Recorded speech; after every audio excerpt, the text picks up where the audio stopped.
Bismillah ar-Rahman ar-Rahim. Welcome back, my dear students. Today's lecture will be a new chapter entitled Digital Bandpass Modulation Demodulation Techniques. In our last chapter, we talked about baseband modulation and demodulation techniques, in which we transmitted the waveform as a pulse-like waveform or shaped pulses. In order to transmit the signal through free space, we have to modify the signal into form suitable to be transmitted over the free space. We have to use electromagnetic signal. So we are going to use a sine wave carrier, sine or cosine function. If we are talking about general form, why do we need, the question I often ask my students in the classroom, why do we need modulation? Why we cannot transmit the signal in its form? So if we are talking about mobile communication or mobile voice signals to be transmitted, as we know that the range of voice communication systems signals extend from 300 up 3,400 Hertz. This is the range of our voice communication to be transmitted. If we will take, for example, an FM message signal equal to 3,000 Hertz, this is our voice signal to be transmitted through the channel. So there's a relationship between the antenna size and the system, the frequency and the system we are going to use and the application. If we are going to transmit this signal as it is, without modulation, without modification, without using the carrier, we have to use, first we have to calculate the wavelength, will be equal C divided by F. In this case will be equal 3 multiplied by 10 with the power 8 divided by 3 multiplied with the 10 with the power 3. So we are talking about 100 kilometer. This is the wavelength, lambda. So there's a relationship between antenna size and the wavelength will be equal lambda by 4. This is for mobile communication application or cellular voice communication systems. In this case will be equal to 25 kilometers. So if we are going to transmit our signal, which is 3,000 Hertz, within the range of voice communication, we have to use an antenna size equal to 25 kilometer, which is unpractical, unrealizable, huge size. So we have to modify this massive signal through a carrier in order to be transmitted through the channel. So if we are talking about carrier wave with a frequency equals 900 megahertz according to our mobile technology systems, in this case the wavelength will be equal C divided by F, and will be equals 3 multiplied by 10 with the power 8 divided by 9 with the 10 with the power 8. So we're talking about 1/3.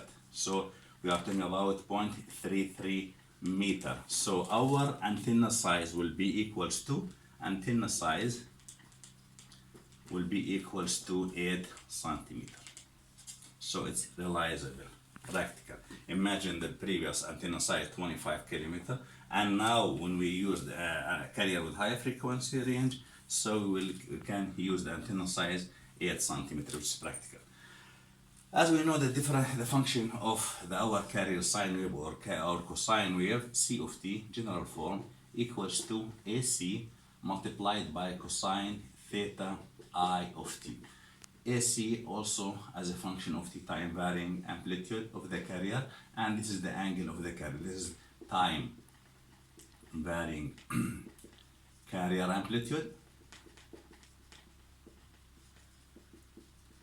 and this will be our angle of the sine wave carrier.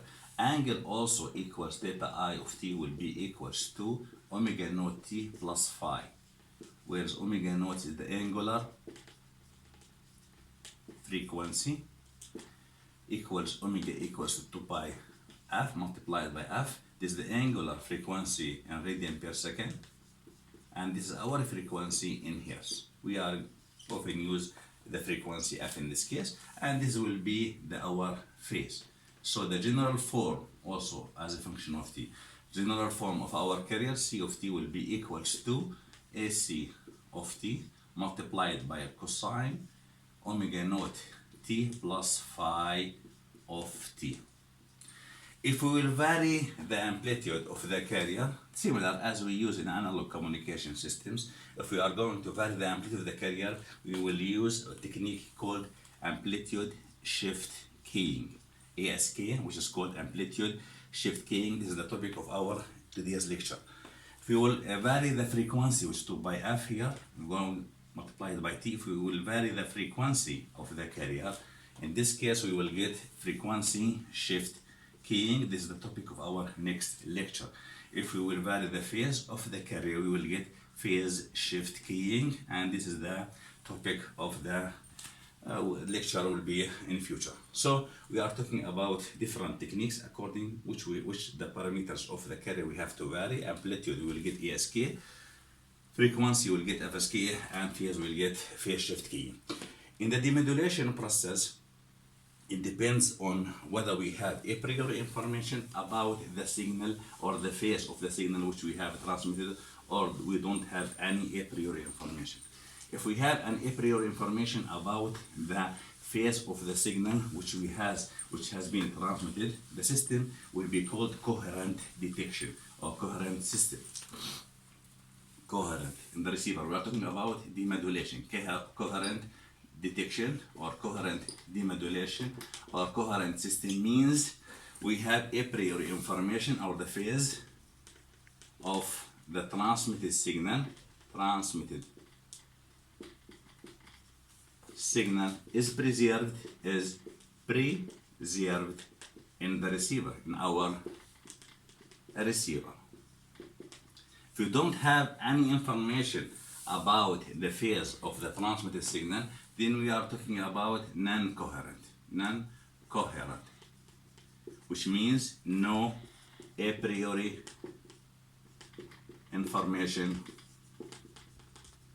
about the phase of our transmitted signal. This system is more reliable. We are talking about coherent system, more reliable, less bit error rate, but the system will be more complex, more reliable, and the bit error rate will be less, but the system is more complex. If you are talking about non-coherent detection, in this case, system will be simple, but the bit error rate will be increased here. So I am going now to talk about the first our applications or type of bandpass modulation and demodulation techniques, which we call amplitude shift keying. Amplitude shift keying. Amplitude shift keying, for short ASK. It's simple form. It's the simplest form of our bandpass modulation and demodulation techniques. It's simple. If we are talking about that we have data is 1, then the carrier is on. Data 0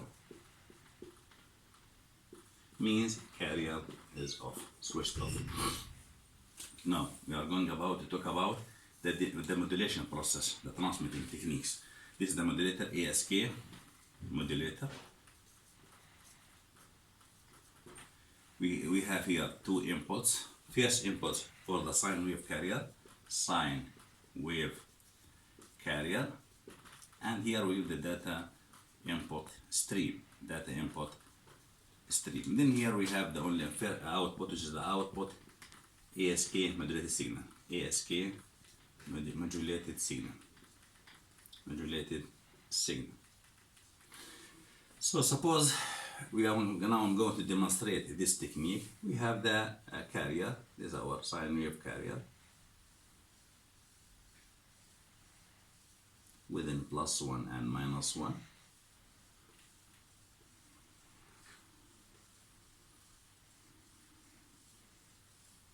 Then I am going to talk about data to be transmitted. Data. It can be used any type of data. For example, I'm going to transmit 0, 1, 1, then I'm going to transmit 2 zeros, then 1, then 0, then 2 ones. So when we are talking about 0, in this case, I'm going to separate them here, yes, okay. Or to distinguish them, okay. For data 0 means carrier is off. For data 1, we have here data carrier is on, here off, then again here carrier is on, here 0 off, again that carrier is on, and then talking about this the final step. Yes, this is our transmitted signal, this is our carrier, this is our data to be transmitted, roughly we choose. Then we have here the ASK modulated signal, 0 and we have 1 1, 3 zeros and 1 0 and 2 ones. This is our signal which we have to transmit. Now I am going to talk about the demodulator, the receiver, the receiving techniques of the ASK. It's very simple also. We will start from the last figure. Here we obtained, which is our ASK. ASK transmitted signal will be our input signal. So I am going to talk talk about the receiver, receiving part of ASK. Generally, we have here our ASK modulated input signal. It will be applied to rectifier. The rectifier will be followed by low pass filtering or low pass filter. Then we will have voltage comparator,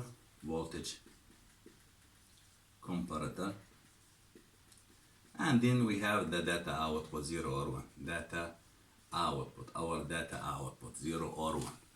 So this is the input signal to our rectifier. I am going again to redraw this one. We have here 0, and then we have 2 ones, then we have 3 zeros, then we have 1, then we have 2 ones, then we have, that's all. We have talking about 0, 2 ones, 3 zeros, and we're talking 1 0 and 2 ones. It's our last signal. We're talking, yes, this is our last signal. Okay. This signal, this is our ASK modulated signal, which has been transmitted. Now it will be the input to our receiver. First we have the rectifier. Rectifier just to rectify the message signal, to remove the negative components of the signal, just to pass the positive components. So the output here will be just the positive components of this signal, the positive component. Next, talking about positive components. Negative components has been removed. This is the ASK input signal. First step, our ASK input signal. This is our ASK input modulated signal. This is the rectifier output, just to rectify the output signal. But we still here have the carrier components and still have the shape or the amplitude of the ones is not at the ideal case, rounded. We call them rounded. So we have the output of the rectifier, we have 2 problems. First, the frequency component still here appear in the output signal, and the form or the shape of the signal is not as usual, or is not rectangular. Then we will pass this signal through low pass filter. The main function of the low pass filter is to remove the remnants or the residue of the carrier. It will remove the carrier components. Then output of the low pass filtering here we will have is remove the carrier components. Then we have here, yes, next we are talking about this signal. Shifted, delayed, yes, okay, delayed, yes. But we still are talking about the output here. It's the output of the rectifier, the carrier component has been removed, but we're talking about the shape is rounded. Here, no carrier components, but the shape is not rectangular. So we remove the carrier components of this signal. Now we have to apply this signal to the voltage comparator in order to square up the waveform, the voltage comparator output. Now we will have this shape of pulse.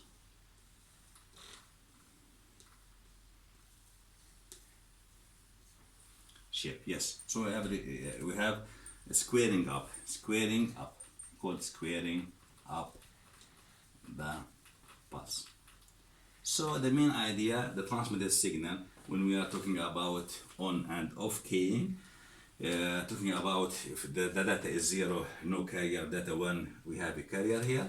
Then we transmit through the channel. We will have through the channel attenuation and noise will affect the signal. So here the output of the rectifier with the positive values, but still we have the carrier components and the shape is not ideal case. Then we'll apply it to the low pass filter in order to remove the carrier remnants or the carrier components or the residue of the carrier signal. So the output will be without the carrier, but still the shape is not, ideal case, not square. After that, we'll apply it to the voltage comparator in order to square up. This is output data which has been transmitted. Our first data which we use here, which we transmitted previously. This is our data which we used or which we transmitted in the using the ASK modulator. This type of modulation is called amplitude shift keying. We have to distinguish between this type and between on-off keying. On-off keying. It's the same idea. If you are talking about on-off keying, it's this the part just I demonstrated. When we are talking about on, when the data is 1, off the data is 0. But amplitude shift keying in general, here the case we just showed, amplitude shift keying, if the carrier is high, if the data is 1, we are talking about high amplitude. And if the data is 0, we will talk about low amplitude carrier signal. This is just to distinguish between on-off keying. On-off keying means that the carrier is off when the data is 0 and the carrier is on when the data is 1. And amplitude shift keying, when the data, input data is 1, we were talking about high amplitude, and when the data is 0, we are talking about low amplitude signal. This is the technique, it's very simple.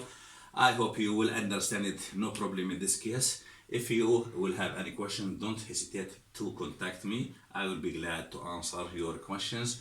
Have a nice time. See you next time. Bye for now.